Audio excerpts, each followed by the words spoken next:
Welcome to The Drummer's Pathway, the podcast about music, life, and the creative process.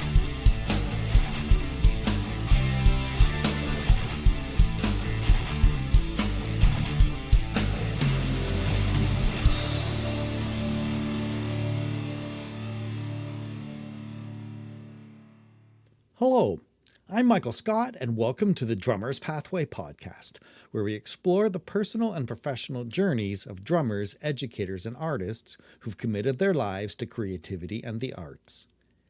This episode features my conversation with Bucky Berger.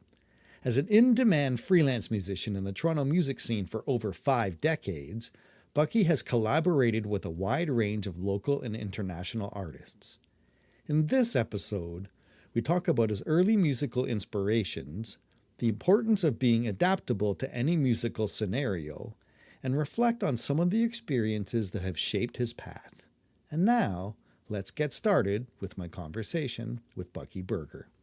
You have been actively involved in the Canadian music scene for well over 5 decades. And when you look at your career, the variety of projects that you have done and the wealth of artists that you work with is incredibly inspiring. And I know that there's some pretty amazing stories in there. So I would like to get into some of those experiences. But you are originally from Montreal before you came to Toronto.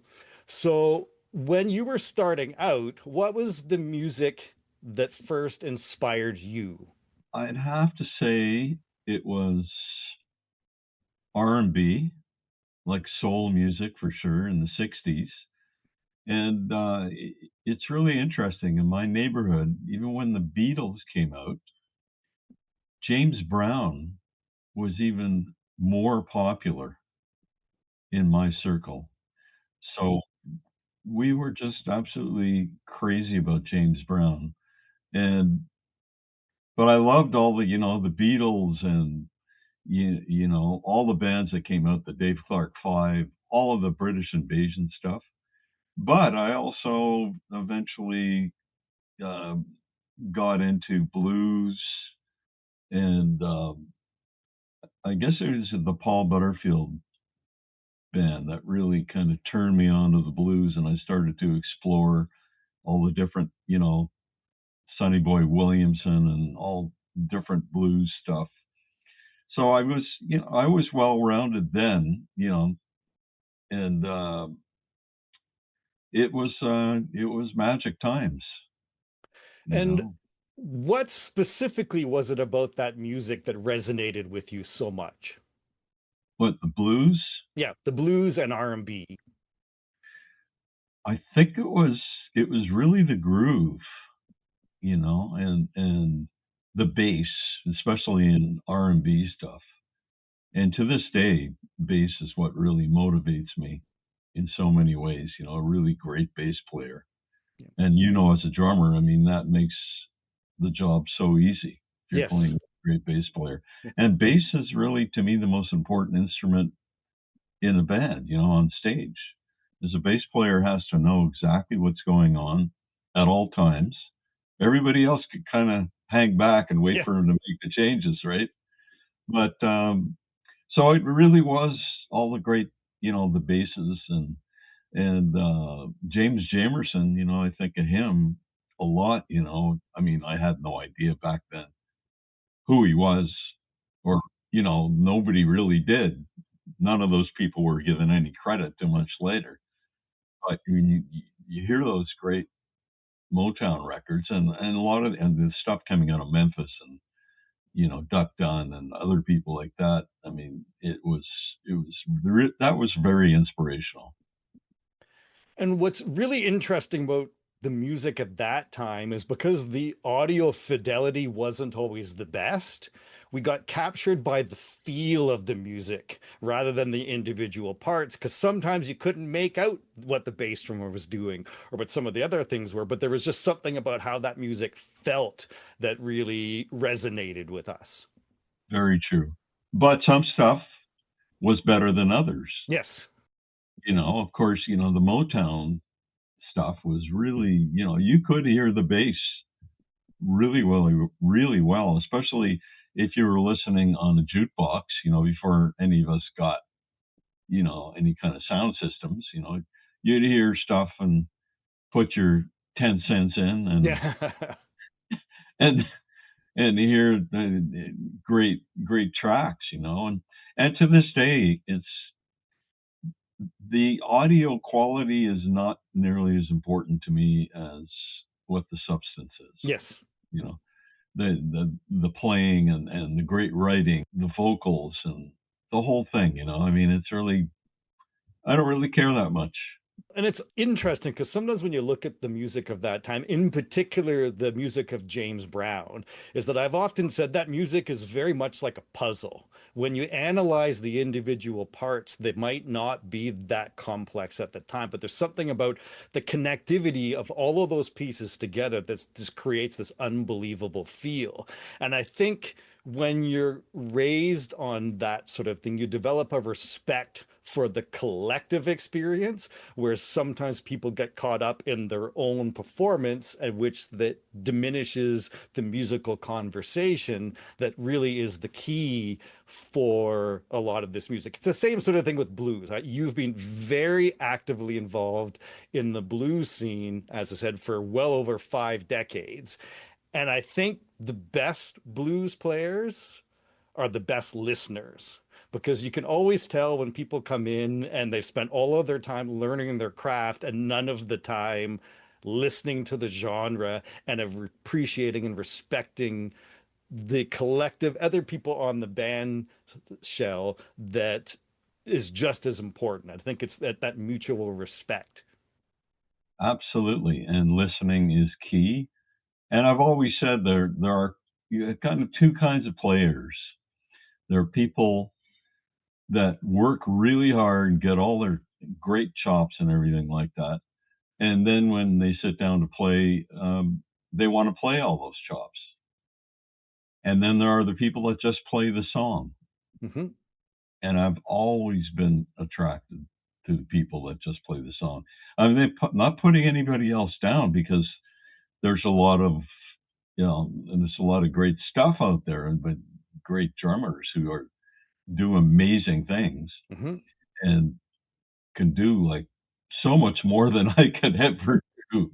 But I just really, really enjoy playing the song, and you can always hear that on a record.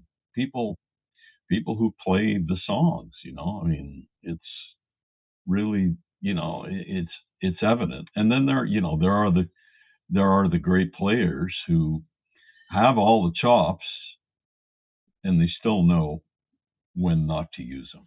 To me, that's really the key. What you don't play, and it's a team sport. You're up there and you're playing a song. You have to be listening to every single thing that's going on the stage and be able to react to it in a millisecond and realize that the most important thing too is to back up the singer, Hmm. and back up the singer requires dynamics and subtlety and just using your head. Well, there's an art form to embracing the dynamics of music, because to me, that's actually one of the most powerful characteristics, is to let the music breathe and grow and expand. And there's also a maturity to embracing and being comfortable and valuing the space within music, because just there is because there's space music doesn't mean it needs to be filled all the time. It's the pause True. it's the pause in that conversation that allows the musicians to connect and have that musical interaction. And I think that's something that, for the most part, comes with experience and musical maturity. You're absolutely correct. And the longer you play, the more relaxed you'll be. And relaxation is the key. Yes. I remember years ago, I worked with Eddie Clean and Vincent, who's a wonderful singer and sax player. At the time, I think I was in my early 30s, and he was about 70. And he used to tell me, you know, you're a good player, but it's going to take you another 25, 30 years to really mature and relax. And I thought, what is this guy talking about? But now I'm 75, and it is so true. I wish I was as relaxed behind the kit, 40 years ago as I am now, because that's, to me, that's really a really important thing. Well, relaxation in music comes with confidence. And I think sometimes as you develop as a musician, you start to become more confident in your creative voice. And once you determine who you are as an artist, then you start to relax and embrace what you have to say musically. Whereas I think sometimes when you're not sure who you are or what your role is, Yeah, it's much harder to find that balance between confidence and chaos. absolutely. That's absolutely correct.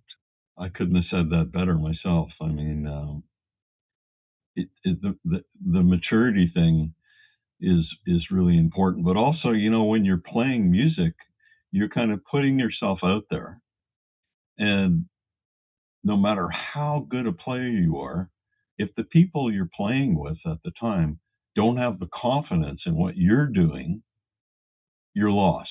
Hmm. So it's a matter of playing with people that get what you're doing and respect you and listen to what you're doing. Because I mean, I've been in that situation where you're there and, like, people haven't got a clue who you are or whatever, and you sit down and they'll have a negative attitude, and Hmm. you just, no matter what you do, you can't do it right. You can't find that pocket, you know, and that pocket is key. And the problem in a lot of those situations is that when they have a negative attitude, they can't communicate what it is that they actually want. And so we have to learn how to sort of read the room. Over the years, I have found that sometimes when I get hired to do a session, I've realized my role isn't just to play the parts, it's to lift up the energy in the room Hmm. and instill confidence in the other players, particularly for people that are not experienced in that sort of environment. Because you may come in and you're the one that has more studio experience, but they have the enthusiasm, and being put under that microscope of the recording studio when it's new is incredibly humbling, and it can create this negative and toxic environment for the inexperienced people very quickly. So when you come in with a level of experience, and I'm quite sure you have been in many of these scenarios where you've had to come in and without telling people what to do, use your experience to help bring everything together and improve the dynamic in the room to make it a more positive experience. Absolutely, absolutely.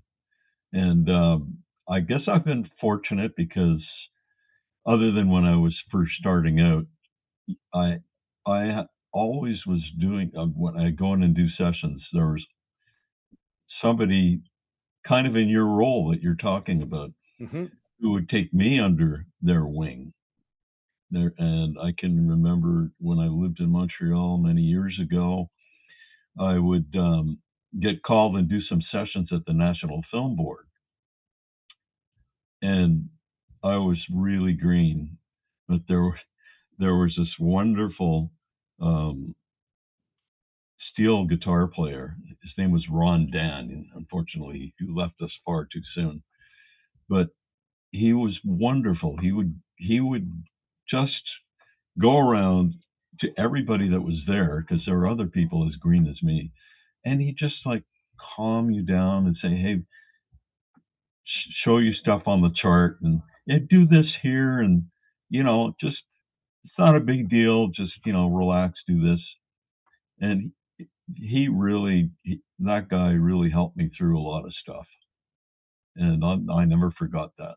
I've often found that if you are humble and you have a desire to learn and improve, there are people out there that want to help you.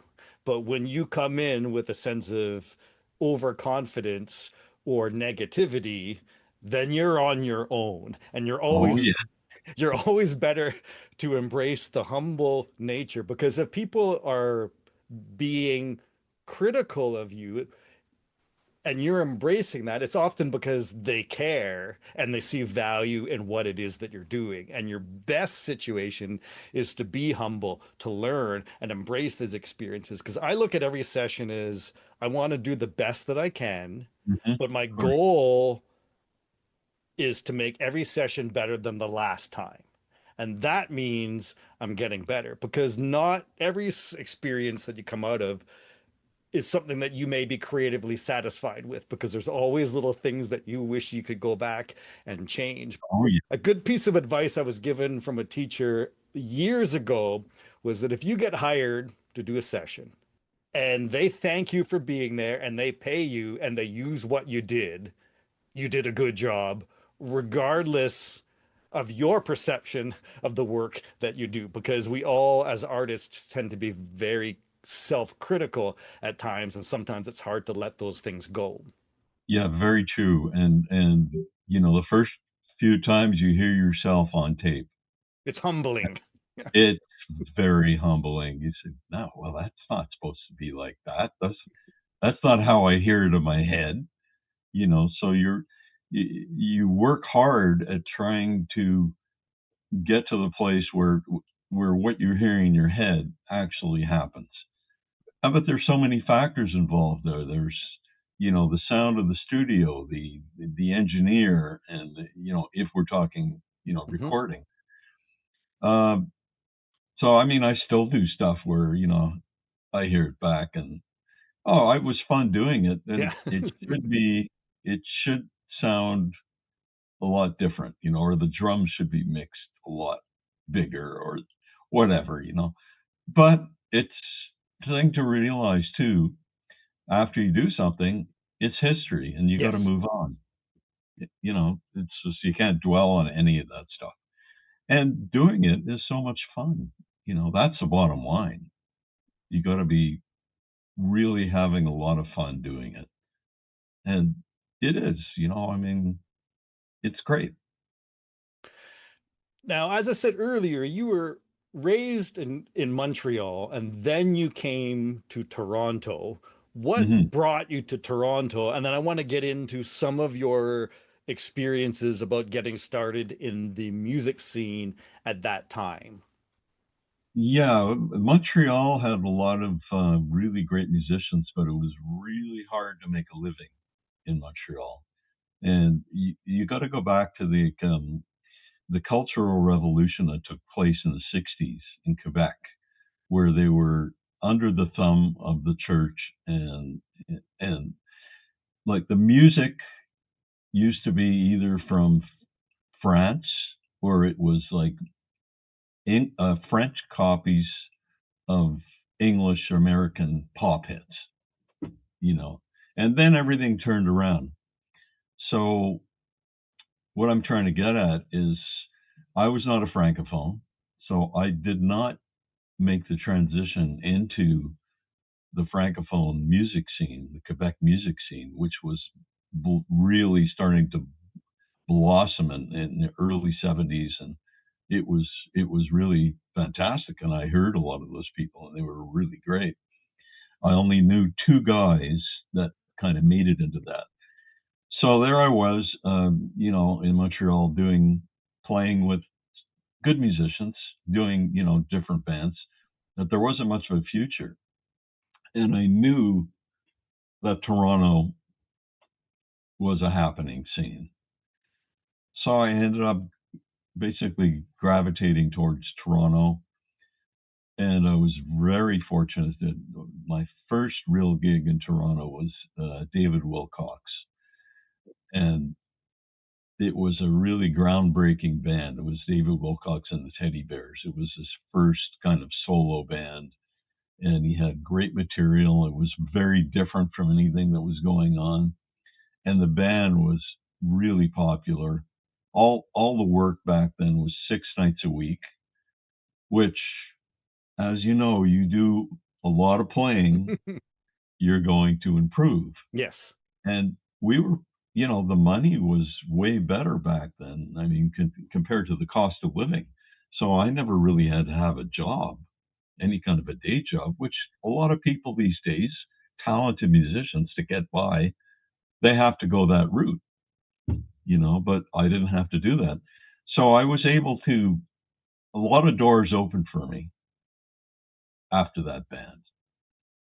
So it was great. It was exciting times right through the 70s and kind of into the late 80s.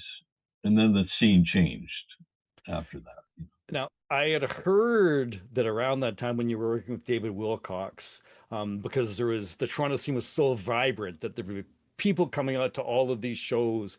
And a lot of the people that came to these shows regularly were actually members of SCTV, Oh, yeah. including John Candy, who I didn't know until recently actually played drums as well. So, what was that experience like getting to interact with them at that time? Oh, they were hilarious people. I really, really liked them. And sometimes at a gig, I'd see John Candy, who was just like staring at me, like leaning on the side of the stage. And I knew that, I mean, he was kind of an aspiring drummer. So I mean, I got to know him. I got to know Catherine O'Hara really well, and some of the others. And they would come over when I was playing with David Wilcox. They would come over after their shows for our last sets at a place called the Midwich Cuckoo in Toronto, and they were really great. They were really great, and they never changed throughout the years. Whenever I'd run into some of them, or later on when I was in Rough Trade, we did a Second City show, like the TV show, and we were there for a day working out skits with them, and it was one of the greatest times I've ever had. And they were so funny, and they're really a great bunch of people. Did John Candy ever pick your brain on drum related stuff at that time? No, he didn't. He was just watching. You know, he wanted to. You could see he was trying to take it in. And I don't know if you've seen a lot of the Second City TV shows, I but have, yes. there's a great there's a great one when they're doing the Chilliwack song "Gone, Gone, Gone," Yep. and they've got this other band, and man, every time I see that, I just think about it now and I crack up. John's playing drums there, and it's so funny. It's so funny. Well, and that's also funny because you actually were a member of Chilliwack for a number of years. Well, about a year and a half before they did that song. Yeah, I was, which makes it even funnier. Around the late 70s into the early 80s, you were involved in multiple projects, everything from, blues related things. And as you said, you became a member of Rough Trade, who Mhm. biggest hit was High School Confidential, which you actually played on that record, which I Yes, think I is did. pretty amazing.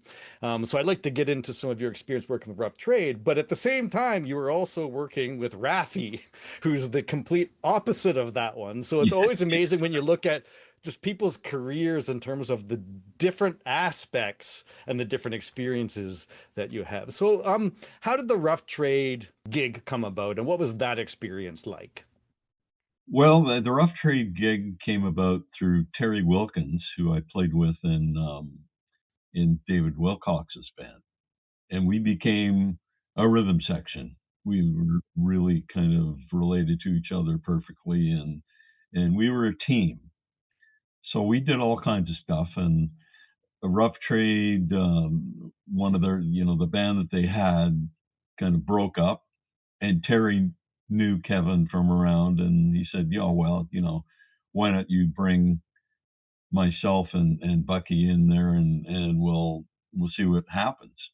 So we did, and it would just click really, really well because they were basically a soul band, you know, with, challenging lyrics, Mm-hmm. but the music was really R&B and soul at that time in particular.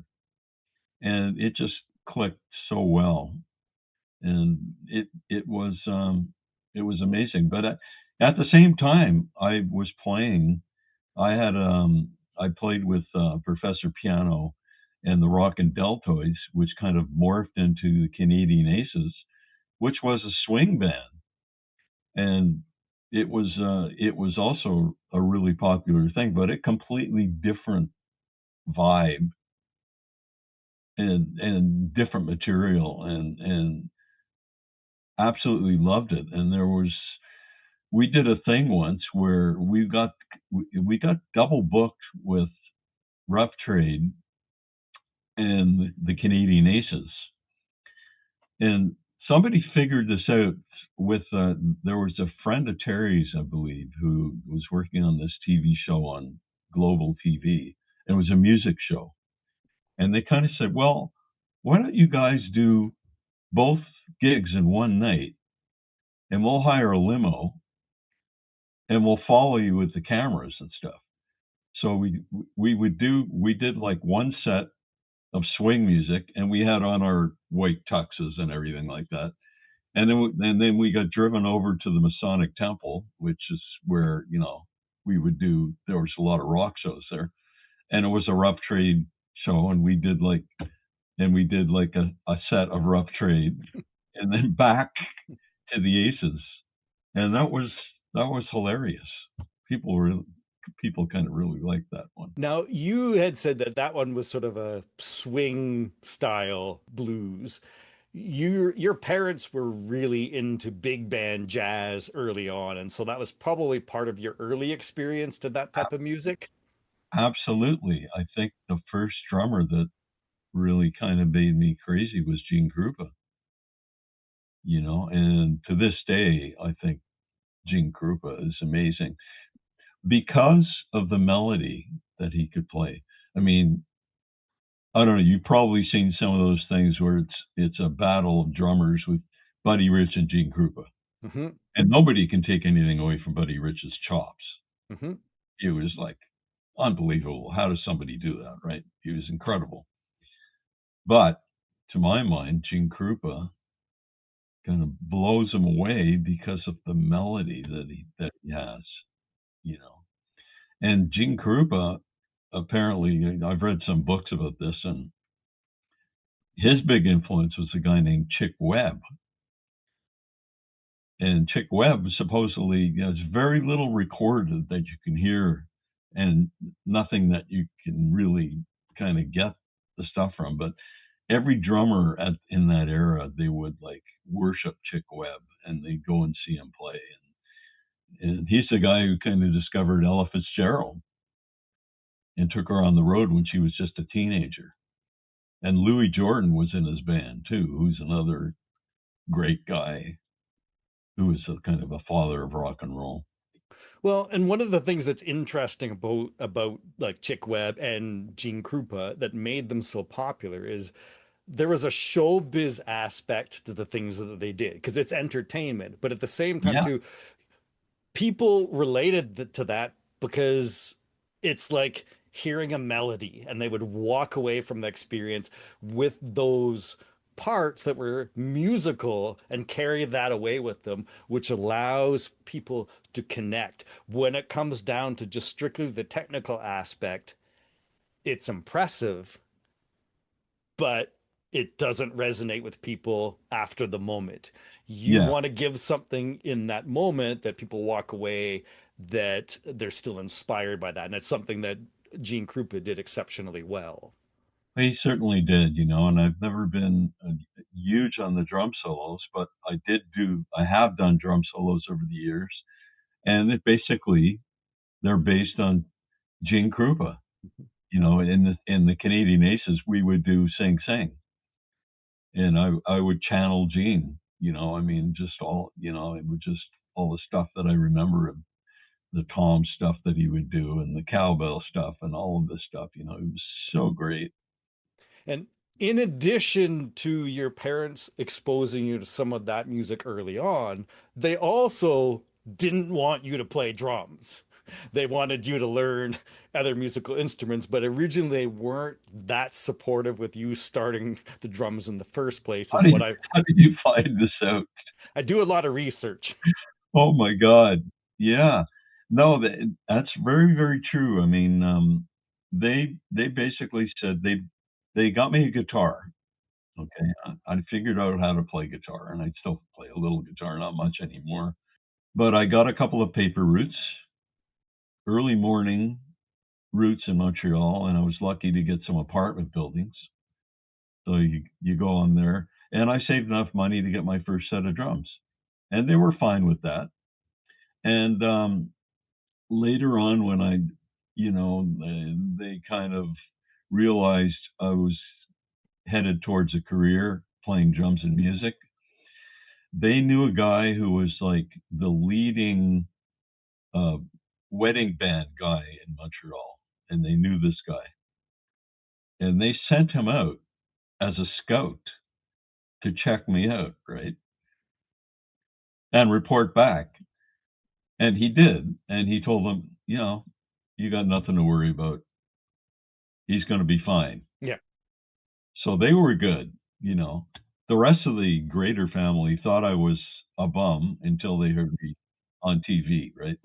First time I was on TV, then I could do no wrong. Oh, he's on TV, right? Yeah, and it's funny because sometimes it doesn't matter what your resume shows and all of the experience they had. Once you do something they can relate to, then they see value in everything that you've done, even if you've been a success for decades. Yeah. So, and my parents were really great. They were very supportive throughout the whole process, you know, and they knew that, you know, I did a stint at Ryerson. I came to Toronto and went to Ryerson, and I never went to classes. I think I maybe went to one. It was the days of Rochdale, Okay. and so I was staying around the corner from Rochdale, and I would go over there all the time, and I'd go to and check out all the music stuff, and that was my real first taste of Toronto. Then I went back to Montreal and played in bands there, you know, before I actually made the move. But yeah, they were supportive, you know. Also, early on, when you were sort of cutting your musical teeth as a freelance player in Toronto, you were actively involved on the blues circuit, which often would have a house band of which you'd be part of, and then you'd have different guests that would come in. And in those experiences, sometimes there's a rehearsal. More often than not, there is no rehearsal or set list. Things just get called on stage, and Yeah, you just have to wing it and figure it out. So what was that experience like, and what were some of the biggest lessons that you learned from those experiences early on? that was wonderful. I mean, talk about, you know, putting yourself out there. I mean, Albert's Hall was the place, okay, and it was a wonderful venue upstairs of the Brunswick House. It was a guy named Geordie Sharp from the Sharp family who owns like all the Four Seasons and all that. So wealthy family, big arts family. They kind of backed him up, and they bought that place. He bought it, and Derek Andrews was the guy booking. And at that time, um, there were a lot of the Chicago guys, the American blues guys, who couldn't afford to bring bands with them, you know. And I'm even talking about people like Dr. Hmm. John, you know. They just couldn't. They couldn't really afford to support a band on the road. They would come to Toronto. They would get put up at the Four Seasons Hotel, picked up with the Four Seasons limo at the airport, and it was a 6 night gig, and the place was packed. And myself and Terry got to play with a lot of these people, and it was it was a great experience most of the time. I mean, sometimes it was a little crazy, Mhm. and it would be like and like I remember playing with Roy Buchanan, and that guy played really loud. My God, he played a telly, and everything was on full with the twin reverb, and it was like really loud, and the amp was right beside me, and it was a 6 night gig, and it was killer. And the sound man, he knew he knew I was hurting, and he came back the next day, and he got like a piece of 3/4 inch plywood with sound baffling on both sides, leaned it up against the back of Roy's amp, and we call that the Roy board. Oh. And it had a life because other people kind of started calling that kind of thing a Roy board. But it was amazing, I mean, even that, like Roy was a really nice man and a great player. And, I think of like Eddie Cleanhead. I did a lot of stuff with him, and he was incredible. And we learned a lot from him. And the stories that you get too were really fantastic. Now, you mentioned Dr. John, who's a musical icon, and for what I hear, a bit of a character at times. So, what was your experience like working with him? Well, I was a Dr. John fan from when this first album came out. That was like a really, really popular album with me and my friends. And I'd heard him at a festival in Atlantic City once, and just blew me away so much. And I always loved him. And the New Orleans music thing was another big thing that I really related to. I loved all the New Orleans stuff coming out. When I got the call saying, can you back Dr. John up at this gig? I was unbelievably excited, and I can remember playing with him. I couldn't believe it. Like it felt like the back of my head was going to explode. He was great.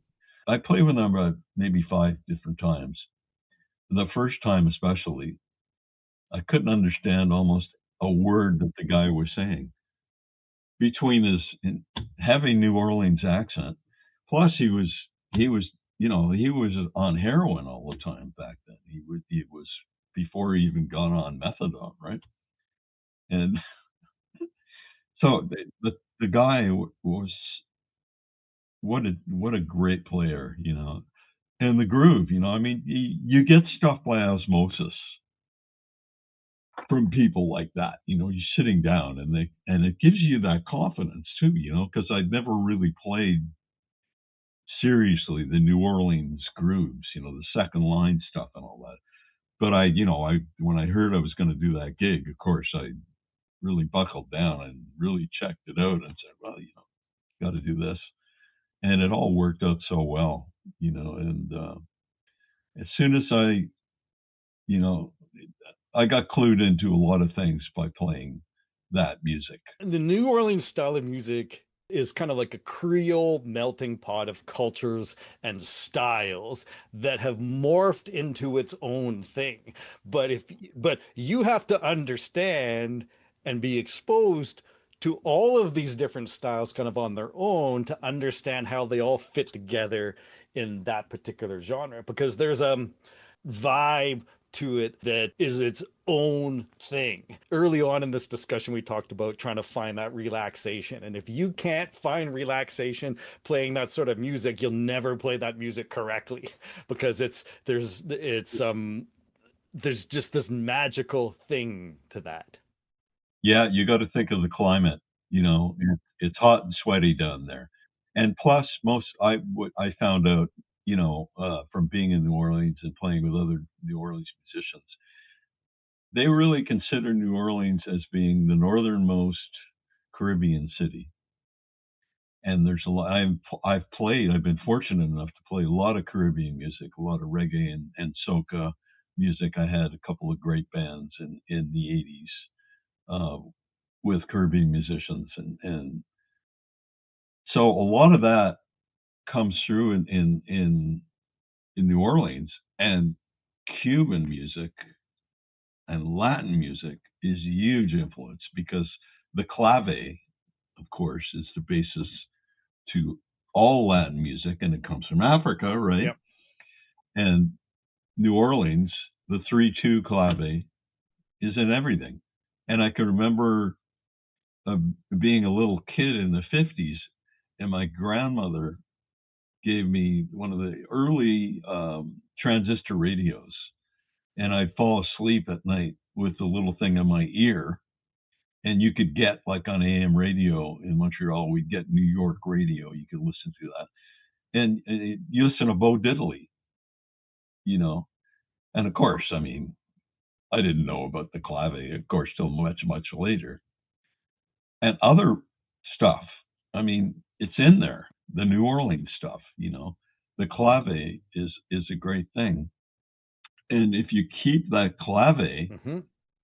going in your head and in your gut when you're playing all kinds of different music, it's really it's it's an amazing thing. It makes you kind of relax. You can play all kinds of funky stuff playing around with that. And that's one of the things I really got out of the New Orleans music stuff. And I have a huge love of Latin music. I love I love hearing salsa, and I've been down to Cuba a few times, and I just I'm so enamored with that kind of music as well. Well, it's obvious to me that you have quite a vast love for so many different styles of music. And it's Hmm. often said that you can't truly play a style of music well if you don't love that style of music or at least respect it. And you can hear that when people are playing certain styles that are, freelance Yeah, jobbing gigs where they get together, they learn the parts, but it's not about learning the parts, it's about learning the context. And if you don't care about the context, you will never embrace the magic of that style. that is absolutely so true. You have to love that style of music. I mean, I've played country music, and a lot of people say, "Well, that's you don't get to do anything. It's just like it's so simple, right?" But it's the ensemble thing, and I just love country music as well, like traditional country music. I just absolutely adore it, and you cannot play a style of music properly unless you're really into it. That's the bottom line, and that is so true. Also, early on in this discussion, when I was mentioning some of your early experiences, where we talked about working with rough trade, and around the same time, you also worked with Raffi, who is one of the most iconic sort of children's entertainers out there. And you worked with him Yeah, for quite a while, both yeah, on record and touring. Sometimes when people look at artists like that, they look at it as this like silly little gig that is not that significant, but he is an icon. And so that when you look at your career is probably one of the prestigious gigs when it came to touring in your experience. So how did that come about? And I believe it's because once again you made musical connections with other players early on. And how did you find that time working with him? I loved it. Now that came about through I played in a band called the Original Sloth Band with Ken and Chris Whiteley, and Ken ended up being a producer for so many kids artists, and Rafi in particular was his first kind of major one. So he brought me in on that, and we did his not his first album, but it's maybe his second album, and it started to really take off, and so it was great. We go out on the road, and it was really very comfortable road work because the shows were really short. Yeah. You were, you had matinee shows. Yeah. The evening shows were no more than 50 minutes long. You'd be done by 8 o'clock at night. It would be like 7 to 8, right? and it was really great. It was great money, and it was really funny in those days because like the road crews got a big kick out of it, both the rough trade and the Raffi road crews, and they started calling both bands Raff Trade, Preschool Confidential, right? That was, and they would, I get razzed about that all the time, right? And I really enjoyed doing that. I did a lot of other kids gigs too. And Raffi was really great because he had a real thing of trying to make the kids relax. He didn't, it was his whole shtick, right? He didn't want them all hyped up, and he could do that. And he's a really good singer and really good songs. The band was great. We had Dennis Pendrith on bass and Ken Whiteley in the first version of the band, and the music was really good. And I think the parents that came to the show really appreciated the music. It was very traditional, folky kind of stuff with a little bit of Caribbean thrown in here and there. And it was great. And there was all kinds of celebrities that would, like Robin Williams and Danny DeVito, people like that. They'd come and bring their kids. And it was hilarious. I loved it. Well, I think one of the things that made his music so accessible is that his passion was he was a folk artist who found his Yeah. niche as a children's entertainer. Yes. But the songwriting aspect, because of his passion for folk music, was something that was really, really essential to him. And I think that's why that music stood the test of time.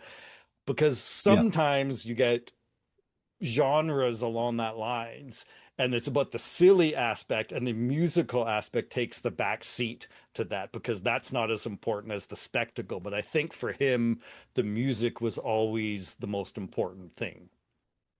Absolutely. And he wrote some really, really good songs, like All I Really Need and Baby Beluga. And people still, people love people love that stuff. But you know who was even more popular than him in Canada was I played with the Mr. Dress Up show on the road. That I didn't know, so that's pretty cool. Well, there you go. And and that was that was so much fun because everywhere you went in Canada, Mr. Dress Up was revered. Yes. You go into a, fast food or McDonald's or whatever, people would stop working in the back and they'd come out to meet Mr. Dress Up, everywhere. We'd be flying somewhere and well before 9/11, right? And, of course, the flight attendant would come back and say, "Mr. Dress Up, the pilots would love for you to come up to the flight deck and visit for a while. They want to meet you." And he wasn't into it at all, but I was really into it, and I got to go up all the time and sit in the flight deck, and it was really great. And and at his shows, he would have people who had, grown up with the show, and there would be like a 22-year-olds, and they would be lined up with all the kids, and they'd want to, get a hug with Mr. Dress Up. And he was such a wonderful man too. He really was what you saw, you know, and I just loved him to death. He was just a great person.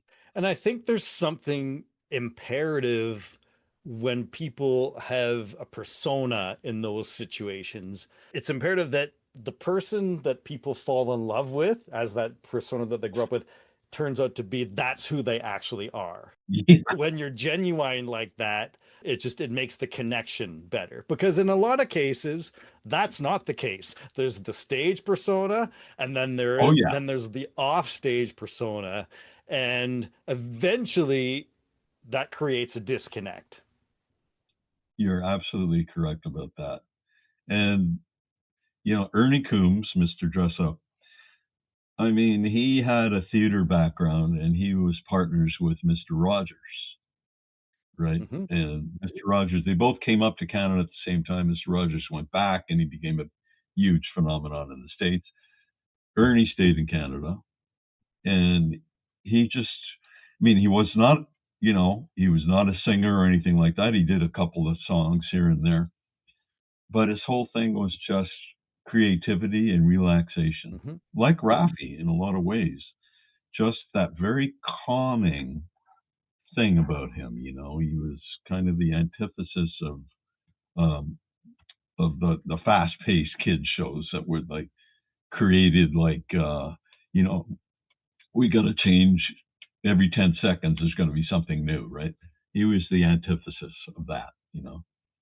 And my impression of both Mr. Dressup and Raffi is that they valued the people that worked with them. Hmm. And once again, in the entertainment industry, that's not always the case, where the star has no connection or care for the people that are there. They look at it as something separate. And I think the people who are the true icons are icons because when the backup band feels valued, then they're committed and to helping you in all of the aspects of your career because they know that it's not just a gig, it's something that you're there because they want you Yeah, to be there. absolutely. And that goes way beyond music. I mean, the most successful companies out there are companies that really value their employees Hmm. and treat them with great respect and everything. And I've been very fortunate. I can't really think of anybody that treated me really badly or anything like that. Everybody that I worked for over the years, I was always treated with respect and paid fairly. And it's looking back, I've been very fortunate. One of the other bands that you got involved with in the early 2000s was the award-winning Canadian blues band Fathead, and I think you remember them for a number of years. Hmm. And it was also during that time, I think in 2009, that you won the award for Blues Drummer of the Year from the Maple Blues annual awards. Yeah. How did that gig come about, and what did that recognition from the award mean to you? Well, that gig came about. I mean, I knew the band, and they needed a drummer. At that point, I was doing, mostly freelance kind of stuff, and it was a band. It was really a band.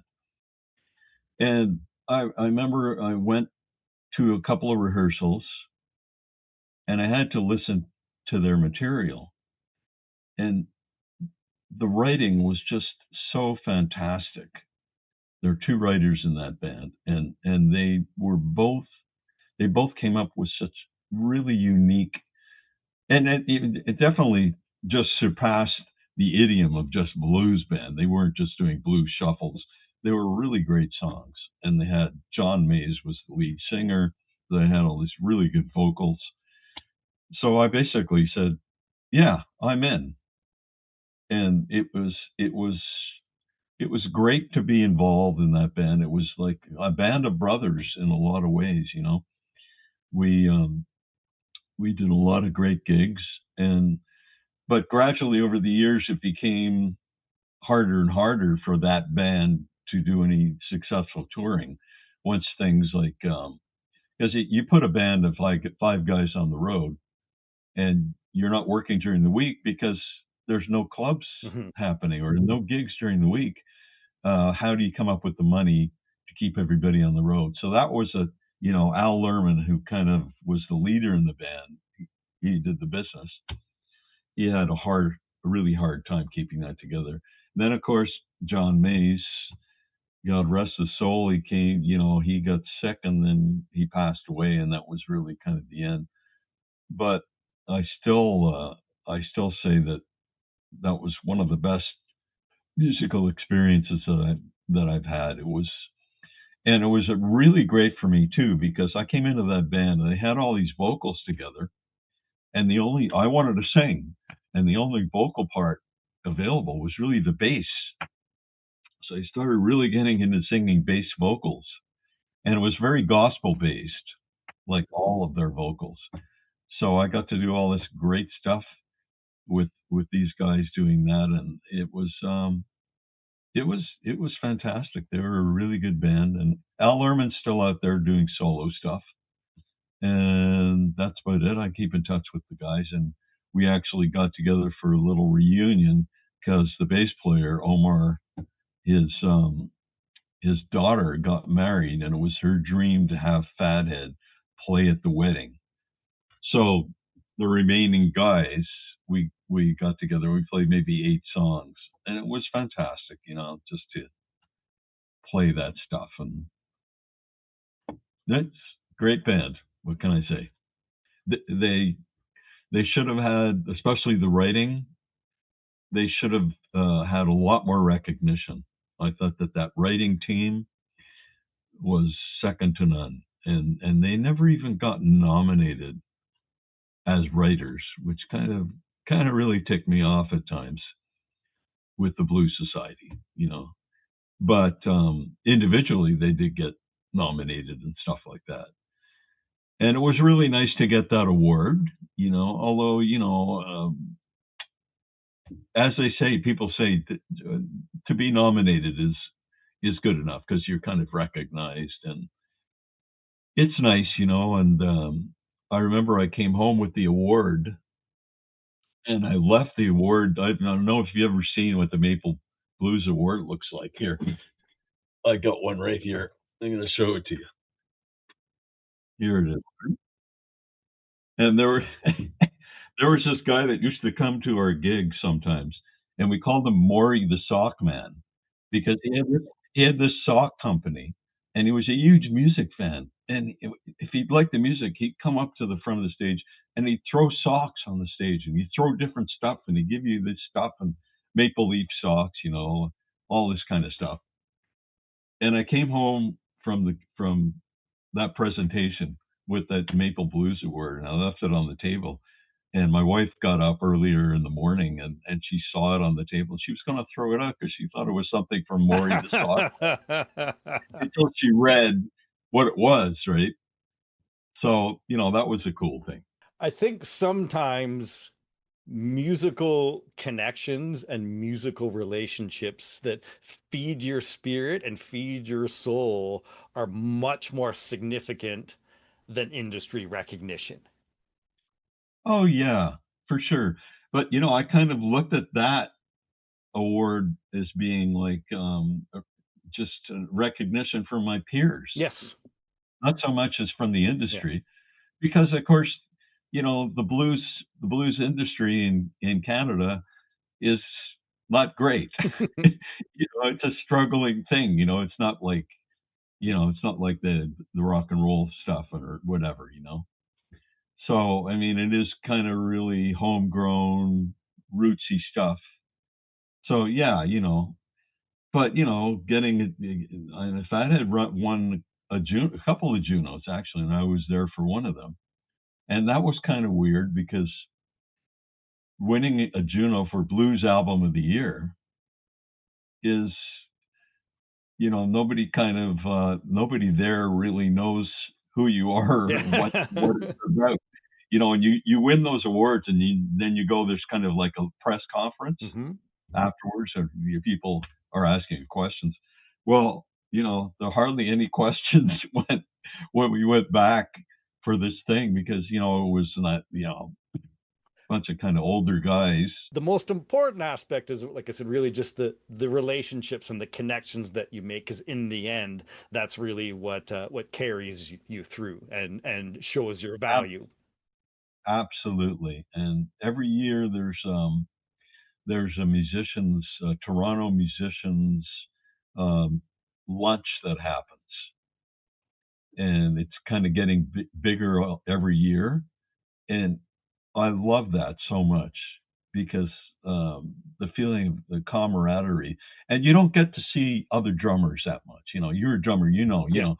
it's very rare. I've done some double drumming in my life, but you don't get to really hang out and meet, and hang out and have lunch with other drummers, and it's really a lot of fun. And yeah, it's funny because early in your career, you have something called uh, I call it the freelancer's disease, and it's not only music, but it's the people who are basically in the film business and other stuff like that, where people get really, really nervous about getting their next jobs, and they're kind of, and some people, go to the extreme, and they'll try and belittle other people and say, "Oh no, that guy's no good. I can do like a way better job than that." But as you go on, in your career, and you get more mature, you realize it's not a competition at all. You can really, really respect so many people for all of the different things that they're doing. And, I kind of just look at it. You're either doing the job or you're not doing the job. Hmm. You get hired to play and do this particular thing, you're doing the job. And to me, that's all it really counts. You know. I once heard someone say that when it comes to a freelance career, you're never too good for any job that you say yes to.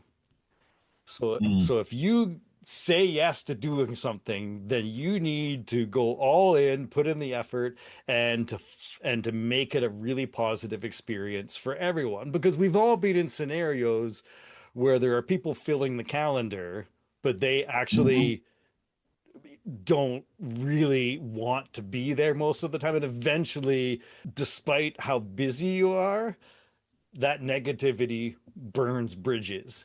And so Yeah. it's obvious to me that throughout your 5 decades of this amazing career, that you have built some incredible relationships and some incredible musical connections. And you've had ups and downs, but most of your experiences are things that have helped you grow both personally and as a musician. And I think it's obvious to me that you've really had a life doing something that you are incredibly passionate about. I'm so fortunate, to be able to look back now at 75. I'm semi-retired at this point. I kind of just do the odd thing. I do a regular matinee, and I just do the odd thing because myself and my wife are really into traveling, Hmm. and we want to get out there and see as much of the world as we can. But I look back, and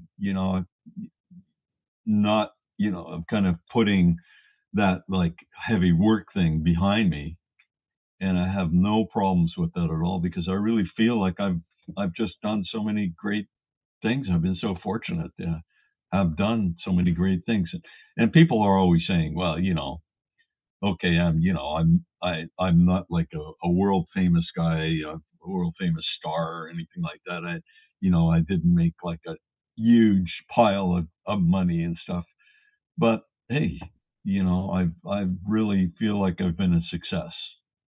I do feel that, you know, in my own sphere. I once heard someone state that when they were given an award for an acknowledgement within their career, and what he'd stated was he never set out to make a living, he set out to make a life. And I think when you understand the things that you are passionate about and you devote your time and your energies to taking on experiences that help you find the things that bring you joy, then you've led a successful life. Absolutely, absolutely. It, there's a lot of luck involved, as you know. I mean, I have been so lucky to be at the right places at the right time to get great gigs, and a lot of people who have that passion and they want to do it, they want to be doing it all the time. I mean, they just don't have, things don't fall into place for them, and they have to do other things. I mean, I meet people at gigs, especially on my matinee gig that I do.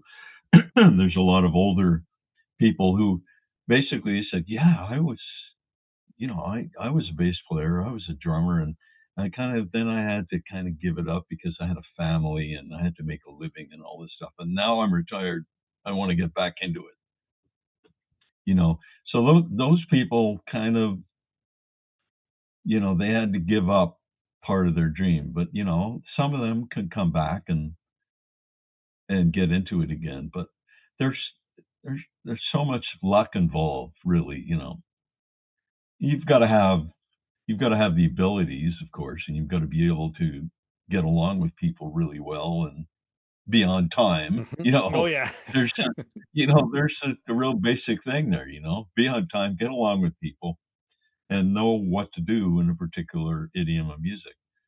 You get all that in place, and and if the luck is there, then it's all smiles. I greatly admire your passion. I'm really inspired when I look at the things that you have accomplished. And I just want to say, for someone that has followed your career for so long, it has been an absolute pleasure for me to get this opportunity to finally get a chance to connect. And I'm incredibly grateful for this time. And I really look forward to hoping cross paths again. But I wish you all the best. And it's been a pleasure. Thank you so much. Thank you so much.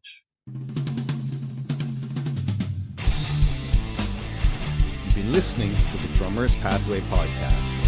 Please share and subscribe to get the word out, and let's keep the discussion going. Thanks for listening, and I'll see you next time.